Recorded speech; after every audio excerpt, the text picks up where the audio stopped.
Dice Pablo en 1 Corintios 15, 51, he aquí os digo un misterio. Ok, ¿cuál es el misterio? ¿Qué es lo que él nos quiere contar como novedad? Como algo que nunca se había revelado, como algo que nunca se había dicho. Lo dice a continuación. El misterio consiste en que no todos dormiremos. Es decir, no todo el mundo va a morir. Dormir, morir, es igual. Pero todos seremos transformados. Vamos a leer después unos versículos adelante para que entendamos en qué consiste esa metamorfosis o esa transformación. Pero dice que ese cambio, esa transformación se producirá en un momento, en un abrir y cerrar de ojos. Y da un dato que ya lo hemos dado en anteriores clases, a la final trompeta. Y yo, perdonen que insista, ese dato tiene todo nuestro respeto, porque no vamos a cuestionar el por qué Pablo dijo a la final trompeta y no dijo... Bueno, es que eso fue lo que él quiso decir y eso es lo que está escrito en todas las Biblias del mundo. Esta transformación, este cambio será instantáneo en un momento y un abrir y cerrar de ojos. ¿Cuándo? A la final trompeta. Se tocará la trompeta, se tocará la trompeta. Alguien decía el otro día, pero bueno, la Biblia dice en Tesalonicense que cuando Cristo venga, vendrá con voz de trompeta. Una cosa es como voz de trompeta y otra cosa dice que se tocará la trompeta. Y donde se tocan las trompetas en el Nuevo Testamento es única y exclusivamente en el libro del Apocalipsis. Yo sé que en el Antiguo Testamento estaban los shofar, que son los cuernos de carnero o de antílope que se tocaban para cosas puntuales, y estaban dos trompetas de plata que se tocaban para convocatorias, etcétera, etcétera. Pero donde únicamente se tocan trompetas en el Nuevo Testamento es en el libro del Apocalipsis, y concretamente hay 7, que hoy, por cierto, las vamos a leer. Entonces Pablo nos da un dato muy interesante, dice, a la final trompeta, se tocará la trompeta y los muertos serán resucitados incorruptibles. Y nosotros seremos transformados. Aquí hay dos grupos de personas, los que ya están muertos y los que estén vivos en el momento en el que se toque esa trompeta. Los que están muertos resucitarán. Esa es la primera resurrección, ¿vale? Porque hay dos resurrecciones que se mencionan en la Biblia.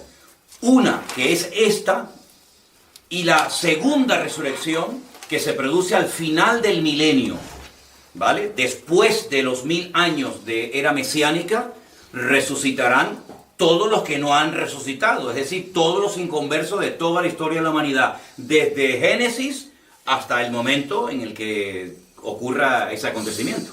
Dos resurrecciones, una para vida y una para muerte, ¿vale? Pero esta que está mencionando Pablo en 1 Corintios capítulo 15 es la primera resurrección, la de los muertos en Cristo. Y ahora da una serie de explicaciones muy interesantes. Vamos a leerla, versículo 53.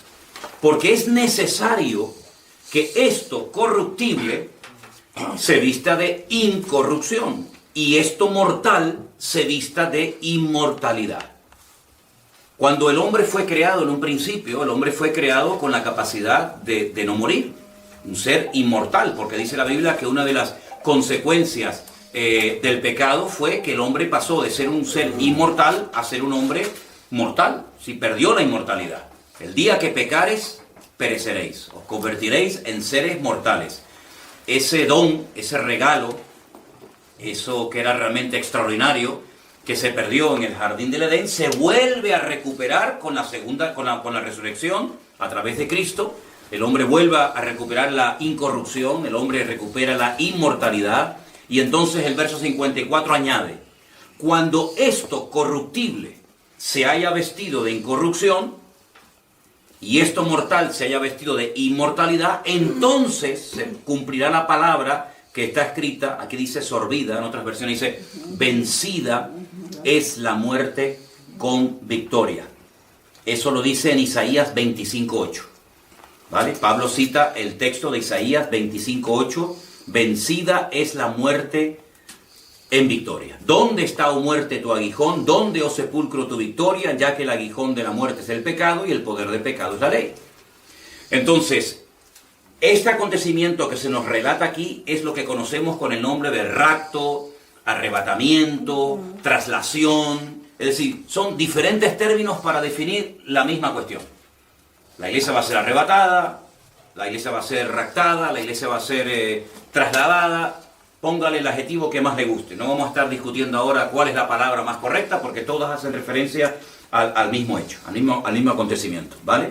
Entonces, los que murieron en Cristo, los que murieron con su fe, mirando hacia adelante, esperando al Mesías, y los que murieron en Cristo, son los primeros que resucitan. Y en un momento y en un abrir y cerrar de ojos, los que estén vivos en ese momento serán juntamente con ellos arrebatados para recibir al Señor en el aire. Eso es el arrebatamiento. Entonces yo he puesto aquí en la pizarra, digamos, una serie de palabras o de frases o de datos para tener en cuenta. Hemos dicho que la gran tribulación se divide en dos periodos del mismo tiempo, 3 años y medio, 3 años y medio, o 42 meses, o 1260 días cada bloque, ¿vale? El libro de Apocalipsis nos explica muy claramente lo que va a ocurrir en la primera parte y en la segunda parte de lo que llamamos gran tribulación, que va de menos a más, ¿vale? Empieza con los 7 sellos, y ahí es donde aparecen los famosos 4 caballos que van cambiando de color. Yo quiero que leamos hoy directamente de la Biblia la información. Cuando terminan esos juicios sobre la tierra, vienen otros 7 más, que dice que son como toques de trompeta, ¿vale? Cuando se tocaba la trompeta era para estar atento a algo que se va a decir o a algo que se va a hacer. Entonces, esos toques de trompeta simbolizan o representan 7 juicios más todavía, más fuertes que los 7 anteriores.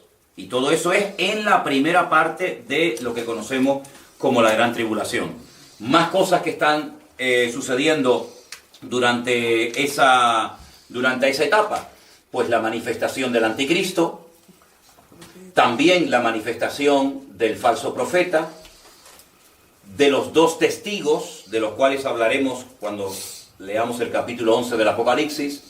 144.000 judíos son marcados de una forma especial durante la primera parte de la gran tribulación.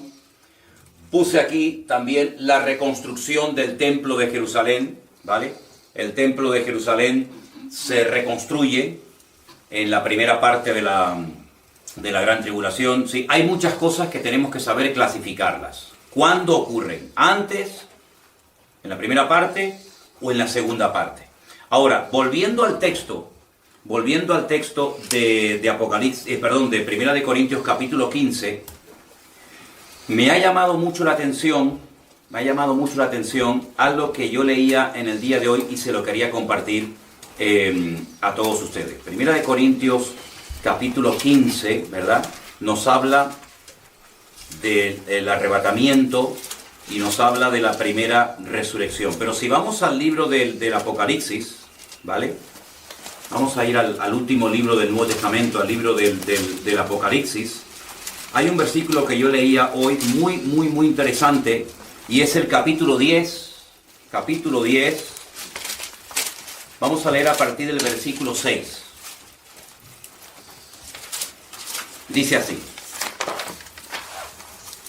Dice que que un ángel, si arrancamos del versículo 5, Apocalipsis 10:5, y el ángel que vi en pie sobre el mar y sobre la tierra levantó su mano al cielo y juró por el que vive por los siglos de los siglos, que creó el cielo y las cosas que están en él, y la tierra y las cosas que están en ella, y el mar y las cosas que están en él, que el tiempo no sería más. Fíjense, aquí hay un ángel que está levantando la mano y está jurando, y está haciendo esta declaración. Pero miren lo que dice el versículo 7, muy interesante. Apocalipsis 10:7. Sino que en los días de la voz del 7º ángel, cuando él comience a tocar la trompeta, el misterio de Dios se consumará, como él lo anunció a sus siervos, los profetas.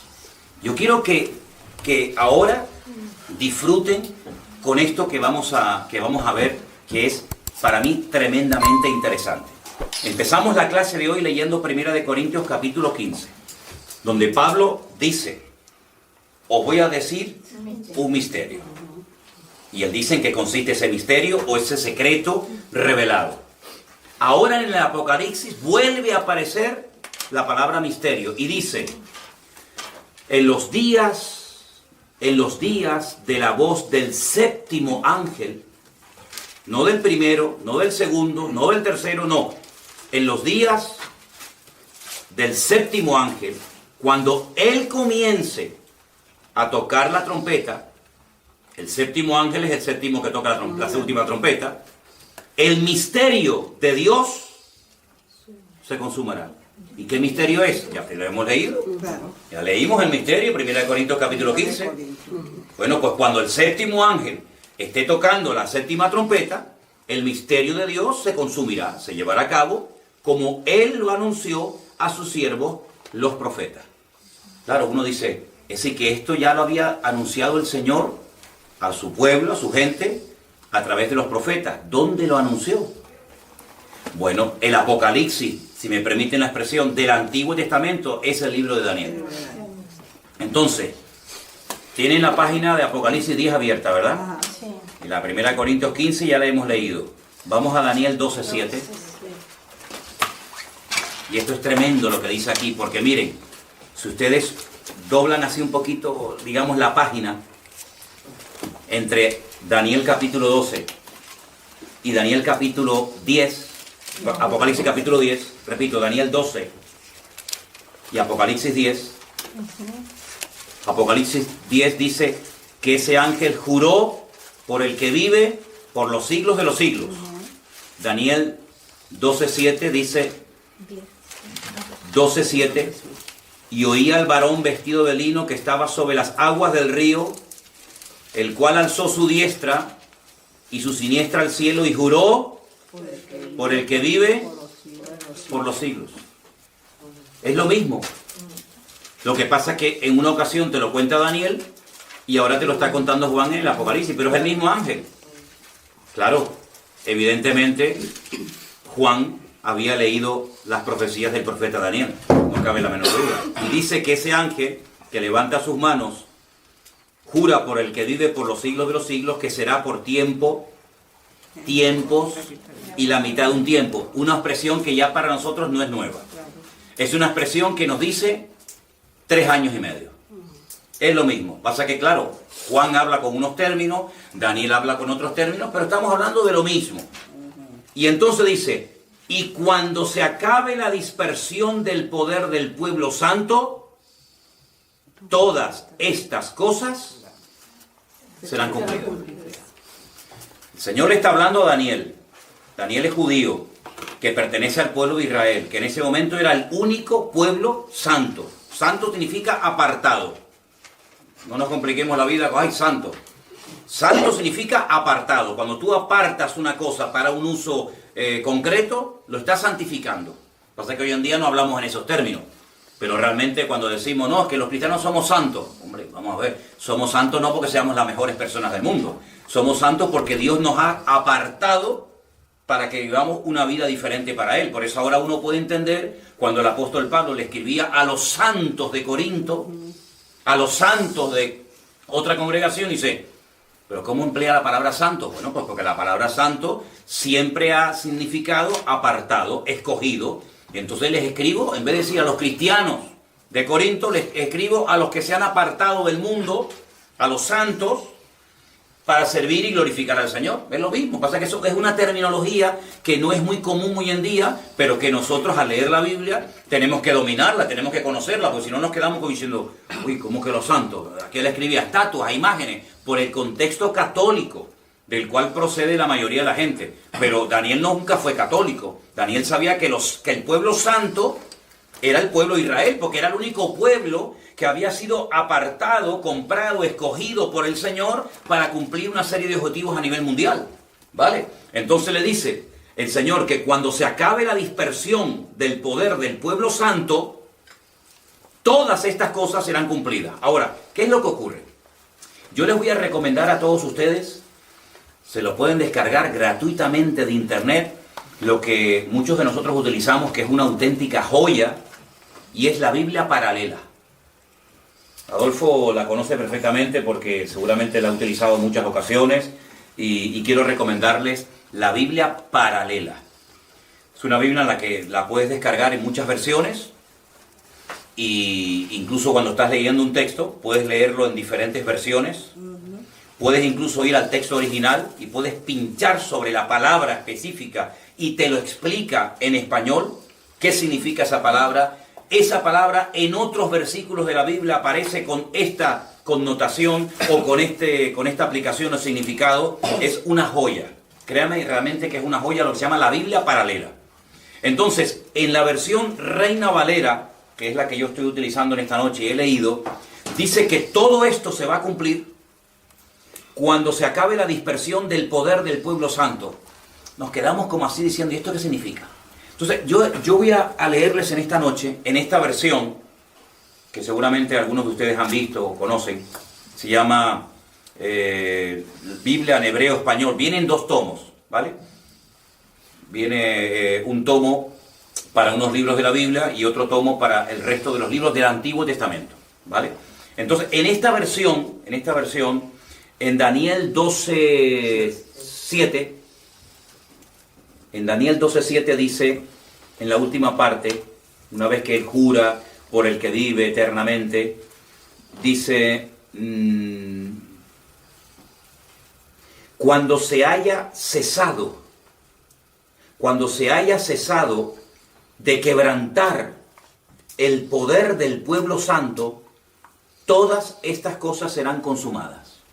Cuando haya cesado de quebrantarse el poder del pueblo santo, la palabra ahí, sin embargo, ¿sabes? La palabra yad, la palabra mano, ¿no? Que se traduce a veces también por poder, sobre quien se ha manifestado el brazo del Señor. Brazo es mucho más que un miembro del cuerpo humano, es sinónimo de poder, ¿verdad? Bueno, en este caso, en el versículo 7 de Daniel 12 aparece la palabra yad, que es la palabra mano.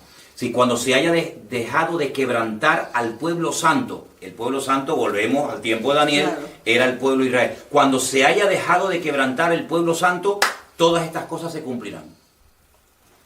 Entonces, eso es lo que nos dice Daniel. Y lo que nos dice Apocalipsis es que cuando se toque la última trompeta, cuando suene el sonido de la última trompeta, el misterio de Dios se cumplirá. Claro, no hay contradicción entre lo que dice Daniel y lo que dice Juan. Ambos se complementan. Te da unos datos Daniel que Juan no te da, pero Juan te da una información que Daniel no te da. Entonces, como hay una regla de la hermenéutica es una materia que se estudia, la hemos dado aquí en la iglesia en varias ocasiones, que consiste en la interpretación correcta de los textos bíblicos. Si usted no puede interpretar la Biblia como usted le dé la gana, si hay unas reglas, hay unas normas, y eso se estudia en hermenéutica. Y una de las muchas reglas de la hermenéutica dice que la Biblia se interpreta a sí misma. Es decir, como la Biblia fue escrita por más de 40 personas diferentes, en épocas distintas y en idiomas diferentes y en lugares diferentes, puede ser, como estamos viendo en esta noche, que usted lea a Daniel, que vivía en Babilonia y escribía entre el hebreo y el arameo, que te dé una información que luego Juan, que vive en la época del primer siglo de la era cristiana, que conoció personalmente a Cristo, que está desterrado en la isla de Patmos, vive en Europa, él te esté hablando en unos términos y te emplee o te dé una información diferente a la que te da Daniel. Pero repito, no se contradicen, sino que se complementan. Esto es como cuando tú compras un rompecabezas, un puzzle. Un puzzle de 1500 piezas. Y claro, tú las sueltas todas encima de la mesa y eso es un desorden. Tú no entiendes, tú no ves nada. Pero hay un dibujito, generalmente en la tapa, en la cajita, donde sale el paisaje, o el barco, o el animalito, o lo que sea. Entonces usted lo que tiene que hacer es buscar cada pieza y poner cada una en su sitio. De las 1500 piezas, ¿cuál es la más importante? Todas son importantes. Lo que pasa es que cada una va en su respectivo lugar. Entonces la Biblia es como un gran rompecabezas, donde en Daniel te da una información, en Ezequiel te da otra, en Apocalipsis te da otra, y usted lo que tiene que hacer, y gracias a Dios que tenemos nosotros toda la Biblia, Por eso hay cosas que Daniel escribía que él no entendía. Porque claro, él no tenía el Apocalipsis, él no tenía la revelación de Jesucristo, él no tenía todo el Nuevo Testamento. Pero nosotros somos privilegiados porque tengo todo lo que Dios ha revelado, toda la información que Dios ha dado a conocer, la tenemos en un libro llamado Biblia, que significa colección de libros, de ahí viene la palabra biblioteca, ¿verdad? Entonces yo tengo toda la información de tal manera que digo, bueno, es que con lo que Daniel dice no me llega, si me faltan datos, váyase al Apocalipsis y los encuentra. Con lo que me dice Juan, hay cosas que no entiendo. Por ejemplo, el otro día cuando hablamos de león, con alas, de leopardo, ¿esto qué cosa es? Váyase usted a Daniel y cuando entienda la visión de Daniel y el sueño de Nabucodonosor, vas a poder entender lo que te dice Juan en el Apocalipsis.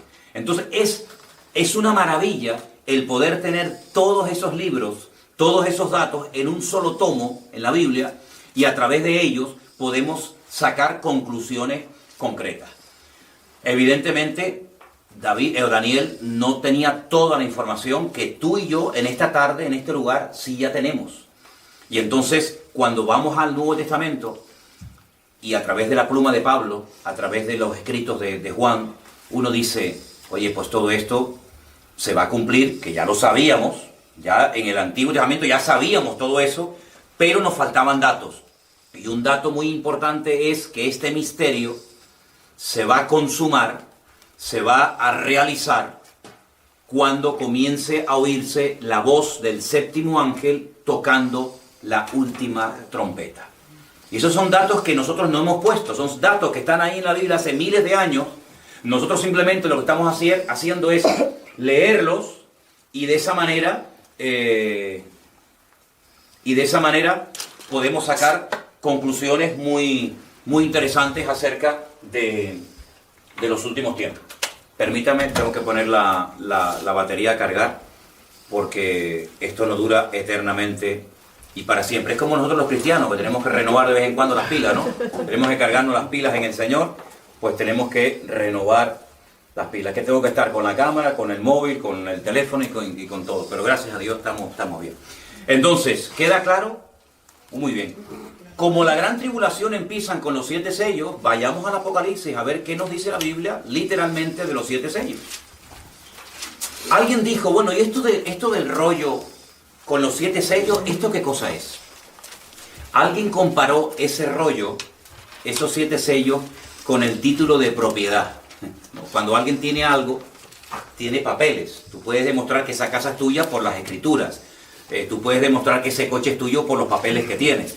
Alguien comparó este rollo, este pergamino con 7 sellos, con el título de propiedad del Señor. Pero vamos a Apocalipsis 6, donde vamos a encontrar los datos concretos y específicos de cada uno de estos sellos. A mí me gustaría leer un versículo y uno cualquiera de ustedes lee el siguiente y así vamos leyendo el pasaje, ¿vale? Empiezo. Apocalipsis 6:1.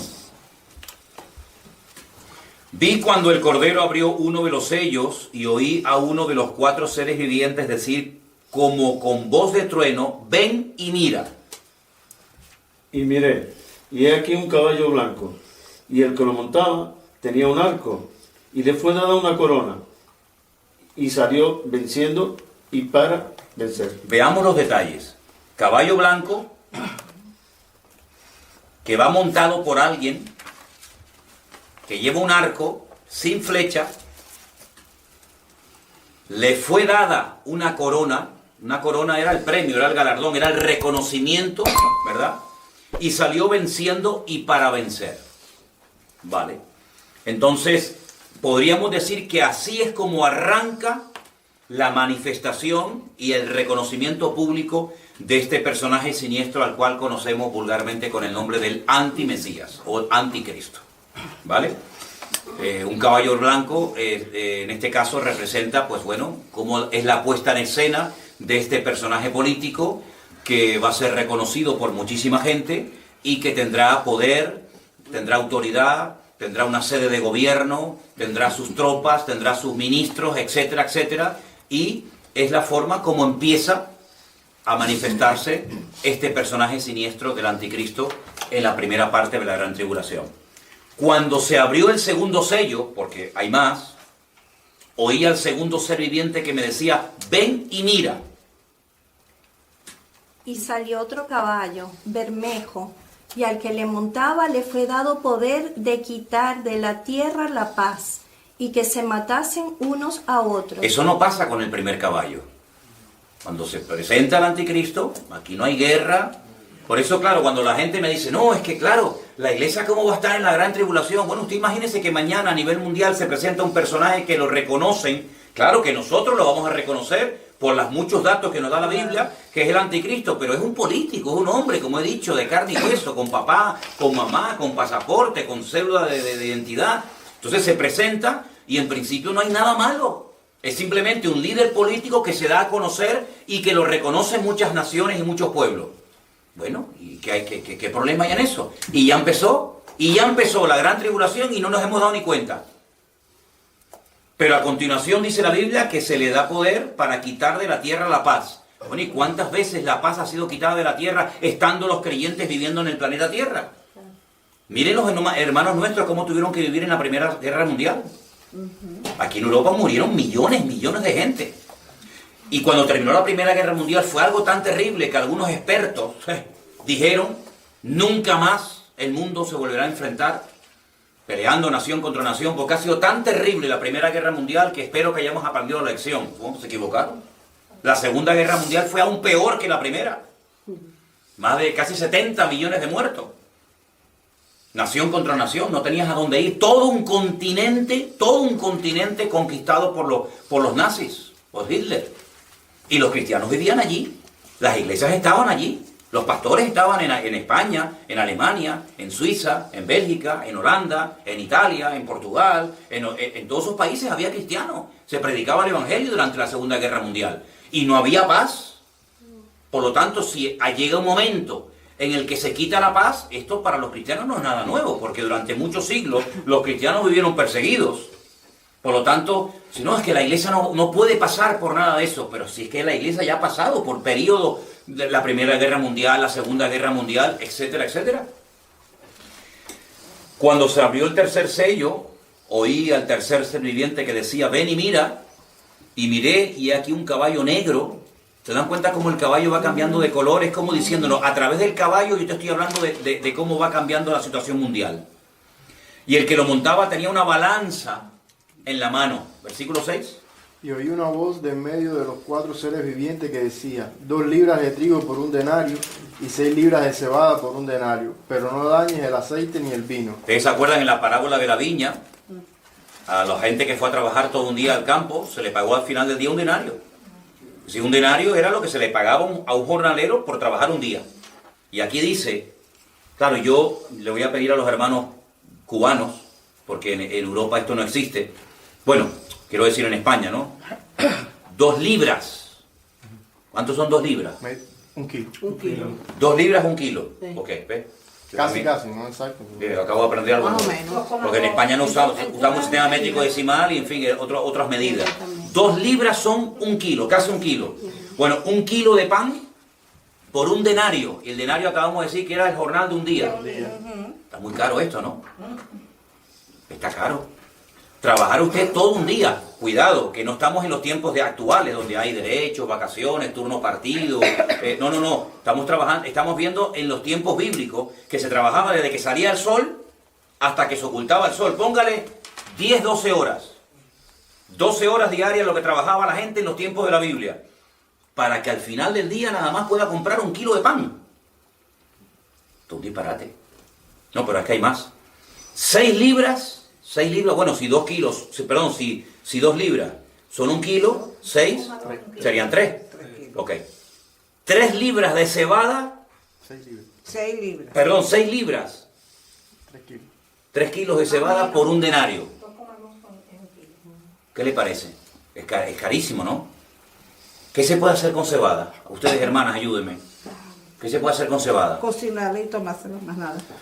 Porque esto es lo que Sí, tampoco se puede hacer gran cosa con cebada, ¿no? como Todo un día trabajando para comprar una barra de pan, 1 kilo de pan y un poco de cebada. Pero no dañe el aceite ni el vino. Es curioso, ¿no? ni los olivos, ni las viñas, lo cual era en aquellos tiempos un artículo de lujo. El aceite se consideraba, el aceite de oliva, se consideraba y se sigue considerando en muchos lugares el oro líquido. Con el aceite se ungía muchas cosas en la Biblia. Con el aceite la gente se lo echaba en la cara, en el rostro, era una especie de ungüento. El vino era un artículo de lujo, ¿verdad? No podía faltar el vino en una mesa, estamos hablando de la cultura mediterránea. Es decir, había artículos de lujo, pero sin embargo, los artículos elementales y básicos estaban carísimos. ¿Qué cosa, no? Cuando vivimos un tiempo en Argentina, veíamos unas casas espectaculares y coches nuevos y televisiones y lujos, pero sin embargo, después dentro había miseria y pobreza y la gente no tenía ni para comer, ¿no? Las paradojas de la vida, ¿no? ¿De qué sirven los lujos si a la hora de la verdad no tienes para comer? ¿De qué sirve un coche último modelo en la puerta de tu casa o una casa preciosa si después no tienes ni para la arepa, ¿no? Ni para las caraotas del día, ¿no? Es terrible, ¿no? Pero muchas veces ha pasado eso en países en crisis, que lo que habían comprado, el patrimonio que tenían, ahí estaba, pero que a la hora de la verdad con eso no se sacia el hambre, ¿vale? Cuando abrió el cuarto sello, oí la voz del cuarto ser viviente que me decía, ven y mira. Versículo 8. Miré y vi un caballo amarillo.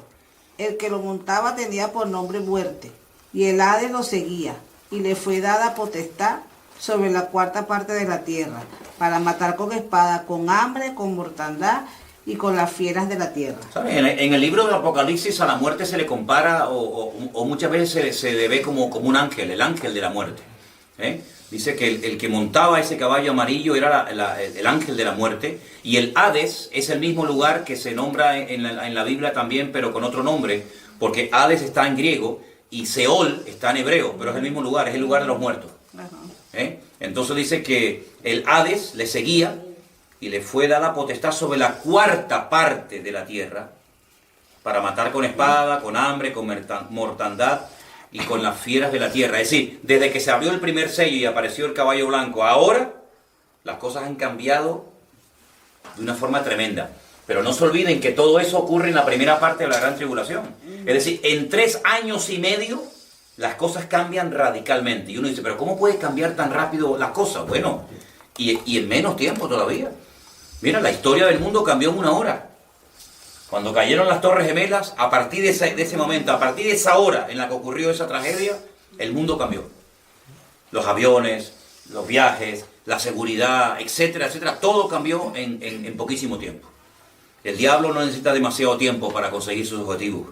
Cuando abrió el quinto sello, vi bajo el altar las almas de los que habían sido muertos por causa de la palabra de Dios y por el testimonio que tenían. Es decir, en el quinto sello se ve las almas de los que habían sido muertos por causa de la palabra de Dios y por el testimonio que tenían. ¿Dónde? En la primera parte de la gran tribulación. Pero si no estaban, dicen algunos, ya se fueron arrebatados antes. Entonces, ¿cómo los mataron? Es curioso, ¿no? Es interesante ver estos datos que nos da la Biblia. Clamaban a gran voz, ¿hasta cuándo, Señor santo y verdadero, no juzgas y vengas nuestra sangre en los que moran en la tierra? Se les dieron vestiduras blancas, se les dio que descansasen todavía un poco de tiempo hasta que se completara el número de sus consiervos y de sus hermanos, que también habían de ser muertos como ellos. Claro, alguien puede decir, bueno, pero estas almas de los decapitados fueron los que mataron antes y por eso están ya en la presencia del Señor. No, pero espera, aquí dice, se les dieron vestiduras blancas, se les dijo que descansasen todavía un poco de tiempo hasta que se cumpliera el número de sus consiervos y sus hermanos, que también habían de ser muertos como ellos. Es decir, gente que no estaba muerta, gente que estaba viva, pero que iban a ser muertos durante esta primera etapa de la gran tribulación. Entonces, ¿qué quedamos? ¿Qué quedamos? ¿Te das cuenta como muchas veces la gente repite las cosas como el loro, pero no sacan de la Biblia la información? No, es que yo una vez oí a un pastor que dijo, es que en mi iglesia se enseñaba así, pero una pregunta, ¿usted lo ha leído? Porque aquí yo estoy viendo cosas que como que se contradicen con algunas cosas que nos han enseñado en el pasado. Aquí dice que van a estar matando a gente por causa de la palabra de Dios, y por causa del testimonio, van a estar muriendo durante la primera parte de la gran tribulación. ¿Qué le parece? Entonces, todas estas señales y todos estos juicios, repito, y quiero que lo que quedemos bien claro, es durante los primeros 3 años y medio. Miré cuando se abrió el 6º sello y aquí hubo un gran terremoto. Oye, una cosa curiosa de la Biblia es que el futuro te lo cuenta en tiempo pasado. Hubo un gran terremoto. Pero si todavía esto todavía esto no se ha producido. Pero es que ya en el Señor, el futuro ya te lo cuenta como algo que ya pasó, porque Él lo sabe todo, mi hermano. Él es presente, pasado y futuro al mismo tiempo. Hubo un gran, no dice habrá, hubo un gran terremoto y el sol se puso negro como tela de silicio, la luna se volvió como de sangre, y las estrellas de los cielos cayeron sobre la tierra, como la higuera deja caer sus higos cuando es sacudida por un fuerte viento. El cielo se desvaneció como un pergamino que se enrolla, y todo monte y toda isla se removió de su lugar. Los reyes de la tierra y los grandes, los ricos, los capitanes, los poderosos, y todo siervo y todo libre se escondieron en las cuevas y entre las peñas de los montes, y decían a los montes y a las peñas: caed sobre nosotros y escondednos del rostro de aquel que está sentado sobre el trono y de la ira del Cordero. Ahí tienen un versículo que pueden utilizarlo como referencia a la ira del Cordero, porque dijimos en otras clases que en el Apocalipsis se mencionan 3 tipos de ira diferentes. Una es la ira del Cordero, otra es la ira de las naciones y otra es la ira del dragón. Son 3 cosas diferentes. Lo digo porque hay gente que utiliza el versículo de hermano, la Biblia dice que Dios no nos ha puesto para ira, sino para alcanzar salvación. Y es el texto que utilizan para decir que la iglesia o los cristianos no van a estar por lo menos en la primera parte de la gran tribulación. Entonces es cuando lo decimos, pero ¿a qué ira hace usted referencia? Y ahí los desarma, porque dice, ¿cómo que a qué ira? Es que hay 3. ¿A qué ira ¿De qué ira estamos hablando? ¿De la ira del Cordero, del Señor? Y ya estamos libres. El Señor no está enfadado con nosotros. Pero la iglesia está exenta de la ira de las naciones. ¿Cuántos cristianos en este momento, en este día, habrán muerto por el Señor?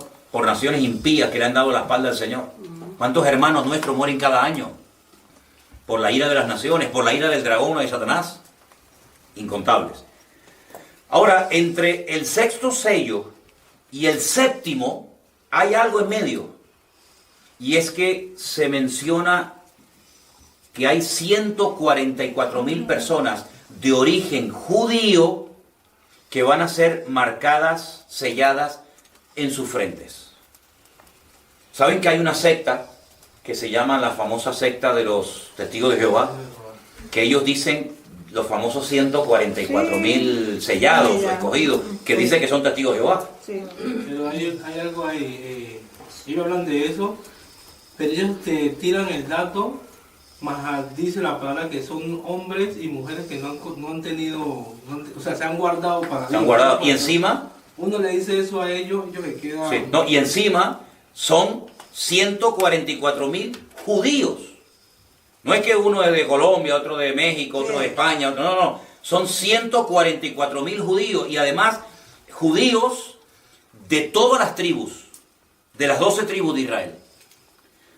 Para más INRI, ¿no? Para que quede bien claro que no son de cualquier nacionalidad, no son de cualquier raza o etnia, sino son judíos, y 12,000 de cada una de las tribus, y aquí se mencionan la tribu de Judá, de Rubén, de Gad, de Aser, Manasés, Neftalí, Simeón, Leví, Isaacar, Zabulón y Benjamín, las 12 tribus, 12,000 de cada uno de ellos. Dice en el versículo 3 que no se le haga daño a la tierra, ni al mar, ni a los árboles, hasta que hayamos sellado en sus frentes a los siervos de nuestro Dios. Y oí el número de los sellados, 144,000 sellados de todas las tribus de los hijos de Israel. El Señor sabe dónde están esas tribus, y el Señor en su momento hará que aparezcan, porque ustedes saben que las tribus del norte desaparecieron, las famosas tribus perdidas, cuando fueron atacadas por el imperio asirio, y quedaron las tribus del sur, que como 100 y pico de años más tarde también fueron atacadas por Nabucodonosor. Se llevaron a muchos a Babilonia, y esas 2 tribus después volvieron a su tierra de 70 años después, cuando reconstruyen el templo de Jerusalén, pero de las 10 tribus del norte como que se diluyeron. Algunos dicen que se asimilaron entre las naciones y se perdieron, Pues no se perdieron, porque la Biblia dice que aquí vuelven a aparecer y esta gente toma una parte activa, 144.000 personas durante ese tiempo. Ahora fíjense qué tremenda influencia, qué tremendo impacto producen estos 144.000, saltando un poquito el pasaje. En el versículo 9 dice: después de esto miré ya que una gran multitud, la cual nadie podía contar, y ahora dice, de todas las naciones, tribus, pueblos y lenguas, que estaban delante del trono y en la presencia del Cordero, vestidos con ropas blancas y con palmas en sus manos. Y más adelante, cuando se le pregunta en el versículo 13, ¿estos quiénes son? ¿Y de dónde han salido o de dónde han venido? Y Juan dice: Señor, tú lo sabes, porque evidentemente Juan no sabía. La respuesta es: estos son los que han salido de la gran tribulación, versículo 14. Y han lavado sus ropas y las han emblanquecido en la sangre del Cordero. Es decir, son gente que se ha convertido durante la primera parte de la gran tribulación, ¿verdad? Y son los que han salido de esa etapa terrible. Y entonces, cuando vamos al capítulo 8, vemos que ahí es cuando se produce el séptimo sello. Y uno dice: bueno, ya por fin llegamos al final. No. Este es el preludio. Queda todavía más todavía. Quedan todavía 14 juicios más. 7 de ellos representados en las 7 trompetas, que son a continuación, y 7 que son los peores y los más terribles, que son las famosas copas de la ira. Entonces son 7 sellos, 7 trompetas y 7 copas. Fíjense, por ejemplo, qué interesante cuando la primera trompeta suena, versículo 7, dice que hubo granizo y fuego. ¿El granizo qué es? Es agua congelada. Agua congelada. Es interesante que la palabra hebrea para cielos, Hashamayim, es la unión de la palabra fuego y agua. ¿Sabía eso, verdad? Cuando dice en el libro del Génesis, Bereshit bara Elohim et Hashamayim, la palabra cielos, repito, es la unión de la palabra Esh, que es fuego en hebreo, y Mayim, que es agua en hebreo. Entonces los cielos están compuestos por fuego y por agua. Algo que parece imposible, porque el fuego lo apaga el agua. Y es curioso que del cielo cae granizo, que es agua, y cae también fuego, mezclado con sangre. Son lanzados a la tierra, y la tercera parte de los árboles se quemó. Y se quemó toda la hierba verde. Ahora, yo les animo a que ustedes hagan una comparación entre las plagas de Egipto y los castigos que estamos viendo en el libro del Apocalipsis, porque podemos trazar como una especie de paralelismo entre cómo trató Dios con los egipcios en el tiempo de Moisés y cómo va a tratar con la tierra en los últimos tiempos. Podríamos decir que en cierto sentido es como una repetición de la historia. Lo que pasa es que en vez de pelear contra Faraón, en aquel caso que era el objetivo, en este caso es una guerra entre Dios y Satanás. Así de claro. A lo largo de la historia, la luz y las tinieblas, el bien y el mal, siempre se han enfrentado, pero a través de los políticos. El mundo de las tinieblas siempre ha tenido sus instrumentos políticos y digamos que Dios, entre comillas, también ha tenido sus instrumentos y se han enfrentado en batallas y en campos de batalla. Cuando peleaba David contra los filisteos, bueno, era una lucha natural, una lucha física, pero realmente estaba peleando la luz contra las tinieblas. Claro. En este caso Israel representaba al pueblo de Dios, ¿verdad? Israel era un tipo del Mesías y los filisteos, los amorreos, los hititas, etcétera, etcétera, eran los enemigos naturales que en ese momento tenía el pueblo de Dios. Pero en el Nuevo Testamento, y sobre todo en la parte de la gran tribulación, se vuelve a enfrentar la luz con las tinieblas, o Dios contra Satanás, pero en este caso abiertamente, ¿vale?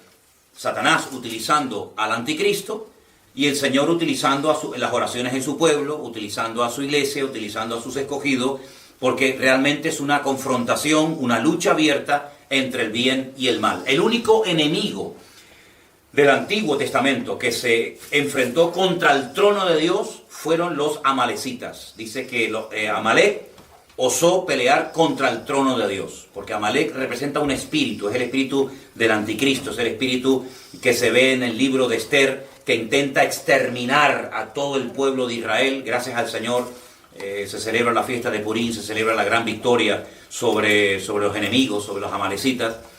Enemigos que tenían que haber sido destruidos con el primer rey de Israel, cuando Saúl recibió la orden de destruir a los amalecitas, no lo hizo, y siglos más tarde o tiempo más tarde, en la época de la reina Esther, pues vemos que lamentablemente se vuelve otra vez a producir la batalla. Entonces vemos cómo el ataque siempre es contra el pueblo de Dios y contra el Dios del pueblo. Siempre, siempre, siempre. De una manera u otra. Entonces vemos que en la primera trompeta se produce esto. En la segunda trompeta, versículo 8, ¿alguien lo puede leer? Estamos en el 8 del libro de Génesis, por favor. Perdón. Apocalipsis. El segundo ángel tocó la trompeta y como una gran montaña ardiente en fuego fue precipitada en el mar, y la tercera parte del mar se convirtió en sangre. Entonces en la primera toque de trompeta son los árboles y es la hierba verde la que es afectada. En la segunda parte es el mar, el que también automáticamente es afectado. Entonces ya, fíjense, vayan sumando las cosas que van cambiando. Murió la tercera parte de los seres vivientes que estaban en el mar, y la tercera parte de las naves fue destruida. Así va a ser algo tremendo. Hace poco hemos visto en televisión imágenes de miles y de miles de peces flotando en las orillas de las playas por todas estas cosas que han ocurrido últimamente en España.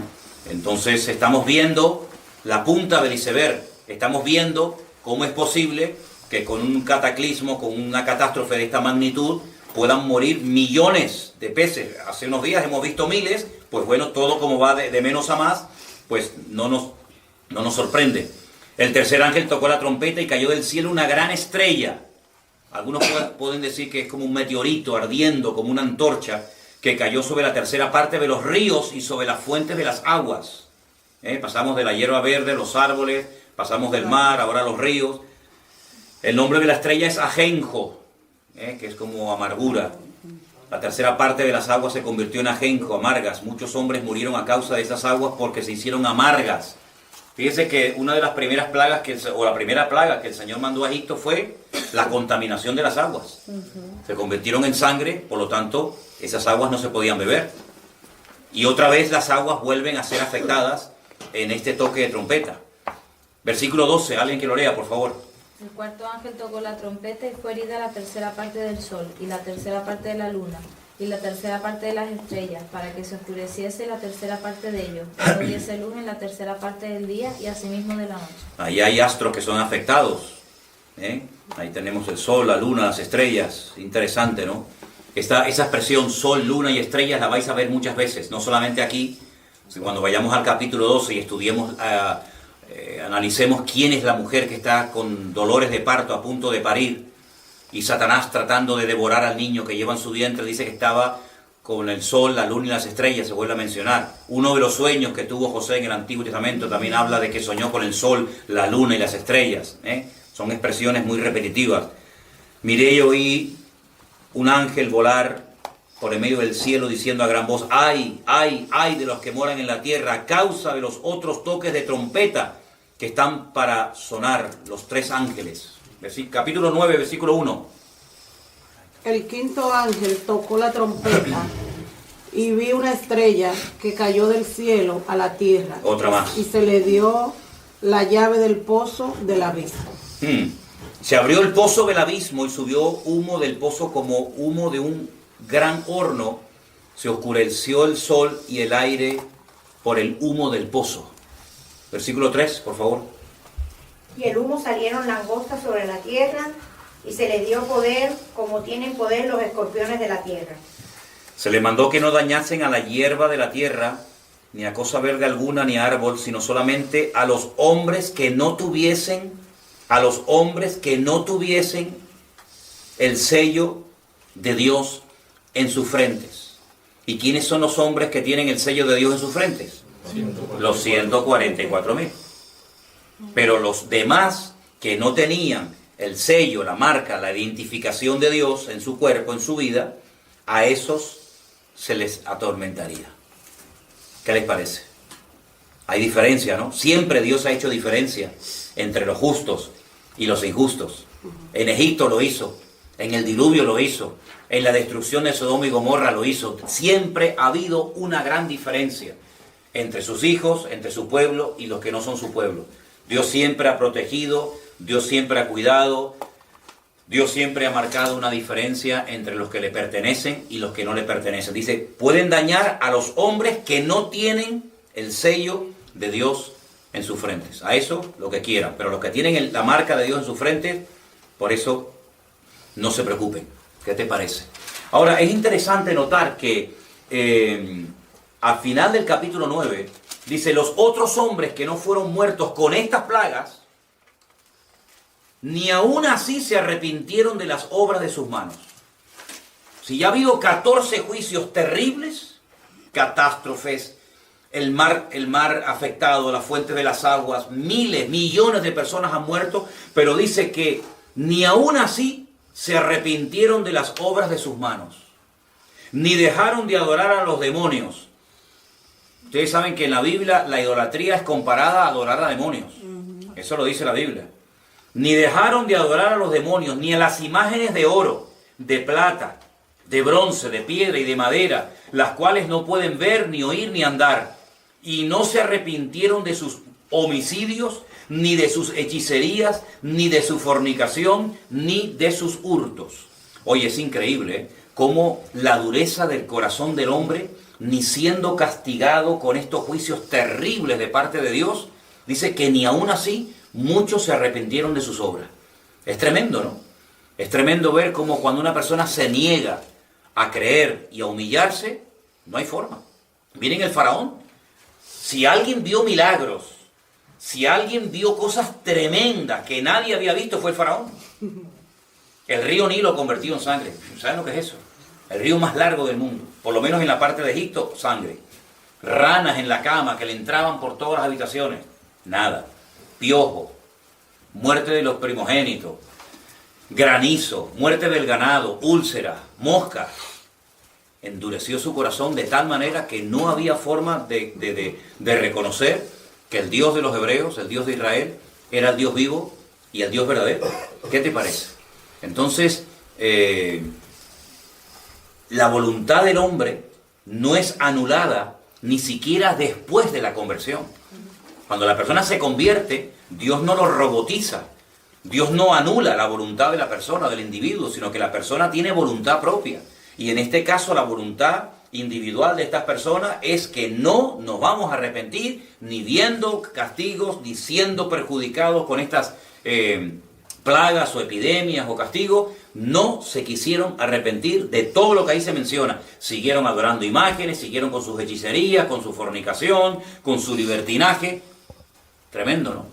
Tremendo. Pero si creen los hombres, o incluso ustedes, que ya Dios va a decir, bueno, vale, no se quieren arrepentir, paro.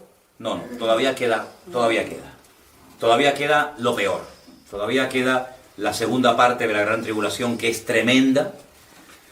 Ahora, durante la primera parte de la gran tribulación, los 144.000 van a estar predicando junto con los dos testigos, capítulo 11 del Apocalipsis, que hablaremos la próxima semana de estos dos personajes, que nadie te puede decir quiénes son. Se puede especular, se puede opinar, y no hay nada malo en eso.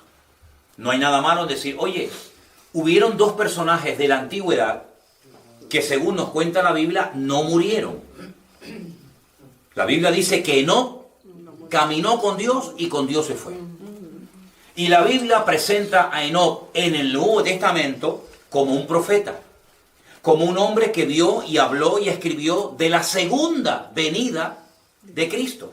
Quiero leerles unos versículos de una carta muy chiquitita, que es el penúltimo libro del Nuevo Testamento, que es la carta de Judas, para que ustedes vean lo que ahí se nos dice. Estamos en la carta de Judas, que solamente tiene, bueno, ni siquiera un capítulo, ¿no? Son como versículos sueltos. En el versículo 14 se nos habla de Enoc. Dice, de estos también profetizó Enoc, Lo curioso es que cuando tú vas al libro del Génesis, que es donde se ubica el personaje de Enoc, no lo vemos profetizando. Pero sin embargo, Judas dice que Enoc profetizó. Luego en el Nuevo Testamento, en la época del Nuevo Testamento, se sabía lo que profetizó Enoc. Bueno, hay un famoso libro apócrifo, ¿no?, que se llama el famoso libro de Enoc. Y dice que Enoc, que fue el séptimo, la séptima generación después de la de Adán, dijo: he aquí vino el Señor con sus santas decenas de millares. Esto no fue en la primera venida.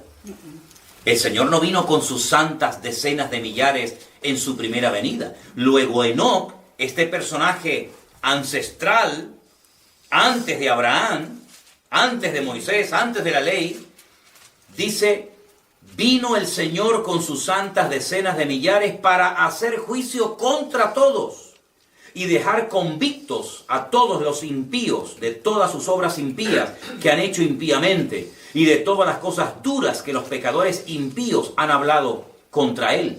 Esto lo dijo Enoc, y ese hombre no murió. Dice la Biblia que Dios lo arrebató, Dios se lo llevó. Y hay otro segundo personaje, que es el famoso profeta Elías, que dice la Biblia que fue arrebatado en vida. Un carro de fuego se lo llevó a la presencia del Señor, y son los dos únicos personajes de la historia que no experimentaron muerte. ¿Por qué se dice que puede ser Enoc y Elías esos dos testigos o dos predicadores que van a venir en la primera parte de la gran tribulación? Bueno, porque no murieron. Y como hay un versículo muy interesante que está en Hebreos 9:27, compróbenlo si no me equivoco, que dice: es necesario que todos los hombres mueran una sola vez y después de esto el juicio. Algunos dicen, bueno, pues si está establecido por Dios que todos los hombres mueran una sola vez y estos no murieron, y dice la Biblia que los matan a los dos predicadores o a los dos testigos, los dos olivos, como se le llama en el libro de Zacarías, los matan, pues entonces no van a morir dos veces. No van a morir dos veces. Como no han muerto, los matan en la gran tribulación. A los 3 días el Señor los resucita, los lleva a su presencia. Entonces, algunos dicen, puede ser Enoc, puede ser Elías. Hay gente que lo ha dicho, pero yo no me atrevo a decir que son Enoc y Elías, porque la Biblia no lo dice. Dije hace unos días que hay un libro que escribió un pastor español que él dice los nombres de los dos testigos. Claro, tendrá una iluminación que no tuvo ni Juan en el Apocalipsis, ¿no? Otros dicen que puede ser Moisés y Elías. Moisés como representante de la ley y Elías como representante de los profetas, porque además en el monte Tabor, en el monte de la transfiguración, se presentaron estos dos personajes, Moisés y Elías, y los dos estuvieron hablando con Cristo, y después dice que desaparecieron y se quedó solo Jesús, se quedó solo el Señor allí. Pero bueno, yo veo en el libro del Génesis que Moisés murió. Y si quieren podemos leer también en la carta de Judas, en el versículo 9. Pero cuando el arcángel Miguel contendía con el diablo, disputando con él por el cuerpo de Moisés, no se atrevió a proferir juicio de maldición contra él, sino que dijo: el Señor te reprenda. Dice que Satanás se quería llevar el cuerpo de Moisés, pero el cuerpo muerto, no el cuerpo vivo. Luego Moisés murió. Entonces va a venir en la gran tribulación y lo van a matar a Moisés. ¿Ustedes creen sinceramente que Moisés va a venir en la primera parte de la gran tribulación y a este hombre, este santo varón de Dios, lo van a matar para después resucitarlo otra vez? Sinceramente, en mi opinión personal, es que no. Yo no creo que el Señor tenga preparado a Moisés para que venga en la gran tribulación y lo maten. Entonces, bueno, los dos únicos que nos quedan posibles candidatos sería Enoc y sería Elías, pero no tenemos ninguna autoridad bíblica, ningún respaldo bíblico para afirmar tal cosa. Por lo tanto, el Señor sabe quiénes son. Ni tú ni yo, ni nadie en el planeta Tierra sabe de quiénes se tratan estas personas. Lo que sí nos dice Apocalipsis capítulo 11, y el próximo día lo leeremos con todo detenimiento, es a lo que vienen, lo que hacen, cómo mueren, cómo son resucitados, pero eso lo dejamos para la próxima semana. Lo que sí quiero que tengamos bien claro son las cosas que van a ocurrir en la primera parte de la gran tribulación. Cosas que en un momento determinado no son cosas tan terribles como, por ejemplo, cuando algunos cristianos me han preguntado, pero hermano, y entonces cuando nos vayan a marcar con la marca de la bestia, porque los que se dejen marcar después no se pueden convertir. Pero ¿dónde dice la Biblia? ¿Dónde dice la Biblia que en la primera parte, en los primeros 3 años y medio de la gran tribulación, marca el anticristo a la gente? ¿Dónde dice eso? No lo dice. Eso no lo dice. Por lo tanto, no hay que tener ningún temor de que vamos a ser marcados con el chip, con la marca del 666 de la bestia, que si nos dejamos marcar, claro, para poder comprar y vender hay que dejarse marcar, porque si no, ¿cómo hago? Pero es que eso no pasa en la primera parte de la gran tribulación. Por lo tanto, yo le digo a los que están con esa preocupación, relájense, despreocúpense. No se preocupen por eso, eso no va a afectar la primera parte de la gran tribulación. Si vamos a estar en la primera parte de la gran tribulación, si vamos a estar en esa primera parte, que yo creo que sí, ahí no pasa nada de la marca de la bestia. Usted podrá comprar y vender siempre y cuando tenga dinero, ¿no? Si no tiene dinero, pues le va a pasar lo mismo que hoy en día. Algunos ya están pasando una tribulación hoy en día, aunque no haya empezado, porque dicen, es que no puedo comprar, entonces ya está en la tribulación, hermano. Por lo tanto, lo que sí quiero que ustedes se den cuenta es que lo que va a ocurrir en la primera parte de la gran tribulación, y puse al final, pero no por ser menos importante, la reconstrucción del templo de Jerusalén. Algunos dicen, bueno, pero eso es simbólico. Cuando alguien ve algo muy imposible, recurre a la palabra eso es simbólico. ¿Saben que antes de la restauración nacional del pueblo de Israel en 1948, hasta algunos judíos llegaron a plantearse que la reconstrucción nacional, el retorno de Israel a su país, no era algo que se tenía que tomar como algo literal, sino como algo simbólico? Incluso muchos judíos multimillonarios pensaron en ir a África y comprar grandes extensiones de terreno para crear el Estado de Israel en África y reconstruir el templo de Jerusalén en África, porque veían imposible que Israel pudiera volver a Israel, a su país. Imposible. En un día se proclamaron país. En un solo día. Y la pregunta del profeta era, ¿en un día se levantará una nación? Como diciendo, pues sí, eso no se puede. Una nación, mira los catalanes. No se me enfaden los catalanes que me están viendo. Los catalanes declararon la República Catalana y de República Catalana de momento nada hay. Un país no se levanta en un día, ni en una semana, no, eso es... Miren los kurdos. Miren los kurdos, los siglos que llevan reclamando un país. Y los kurdos, los pobrecitos, están ahí entre Siria, entre los turcos. Y no hay manera. ¿Y cuántas etnias, cuántos pueblos están reclamando un territorio para declararlo país? Nada. El único país de la historia de la humanidad que se levantó en un día fue el Estado de Israel. Mayo de 1948. Pasaron levantándose por la mañana y no existía Israel, y a las 4 de la tarde ya existía el Estado de Israel. ¿Qué te parece? Eso es un milagro histórico, eso no ha pasado nunca, ni pasará jamás. Y ahí están, y desde Israel nos está viendo nuestros hermanos. Eso es una realidad, están allí en Israel. Hay un país con su bandera, con su escudo, con su himno, con sus soldados, con su gente. Ya más de 9 millones de judíos están viviendo en el...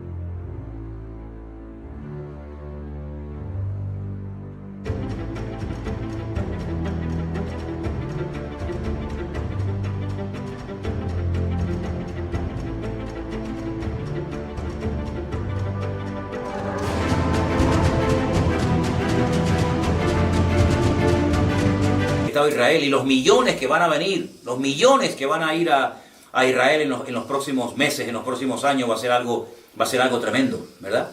Entonces, de simbólico nada. Lo que pasa es que cuando la gente ve algo imposible de cumplimiento, dice, no, eso es algo simbólico. Le pregunté una vez a un rabino en Jerusalén acerca de la reconstrucción del tercer templo, y ¿saben lo que me dijo? Me dijo, hace 70 años atrás no existía este país. Y ya estamos aquí. Y era imposible que eso se diera. Imposible. Hoy en día algunos ven imposible que si la mezquita de Omar, la mezquita de Al-Aqsa, que Jordania protege la explanada de las mezquitas, ¿qué va a pasar con los árabes si a los judíos se les ocurre subir al monte Moriah y reconstruir el templo? Se ve como algo imposible. ¿Y era más fácil reconstruir el templo de Jerusalén? Miren, no me voy del tema, pero fíjense qué interesante cuando Jesús está en Capernaum, en una casa, predicando, y de repente le descuelgan a un paralítico que no puede caminar, que lo descuelgan entre 4 amigos. Lo primero que hace es, hijo, tus pecados te son perdonados. La gente se quedó asombrada diciendo, pero ¿quién puede perdonar pecados sino solo Dios? Y a continuación añade el Señor y dice, pues para que veáis que el Hijo del Hombre tiene poder para perdonar pecados, le dijo al paralítico, levántate, toma tu lecho y anda. Pero la pregunta que hace el Señor es la siguiente, ¿qué es más fácil?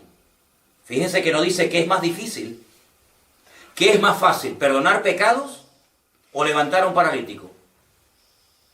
Claro, si la pregunta fuera para nosotros, diríamos, bueno, pues si perdonar pecados es simplemente lanzar una frase, pero el Señor, ¿qué es más fácil? No dijo que es más difícil. Para Dios no hay nada imposible. Para Dios la palabra imposible o difícil no existe. ¿Qué es más fácil? ¿Perdonar los pecados o sanarlo? Eso es lo que Dios va a hacer con el pueblo de Israel. Una restauración nacional, que ya se ha producido, y una restauración espectacular de tipo espiritual. Y eso es lo que nos habla en Ezequiel, cuando lo leamos en la próxima semana, de los huesos secos.